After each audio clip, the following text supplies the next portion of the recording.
নমস্কার, আমরা এলাম আরেকটা ভিডিওতে। আমরা কথা বলছি এফআরএ 2006 নিয়ে। এফআরএ 2006 আছে মানে যে অধিকারগুলো আপনার আছে তা আপনাকে জানতে হবে। আপনি যদি বনভূমি বা জঙ্গল এলাকায় বসবাস করেন তবে এই অধিকারগুলো আপনাকে জানতেই হবে।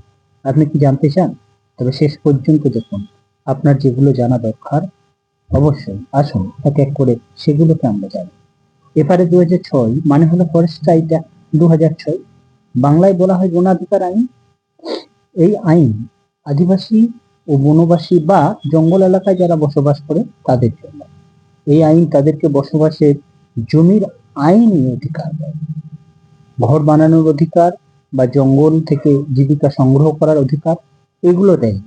এছাড়া আরো যেটা গুরুত্বপূর্ণ, জোরপূর্বক তাদেরকে কিন্তু উচ্ছেদ করা যায় না সেই জায়গা থেকে। এবং যেখানে গ্রাম সভাই হলো সর্বোচ্চ ক্ষমতার অধিকারী। কিন্তু আমরা বাস্তবে কি দেখি? বাস্তবে এর কোনো মিল নেই। আপনারা আপনার এলাকায় কি এফআরএ চালু আছে? যদি চালু থাকে তবে অবশ্যই আপনি কমেন্ট করে জানাবেন। নমস্কার, ধন্যবাদ।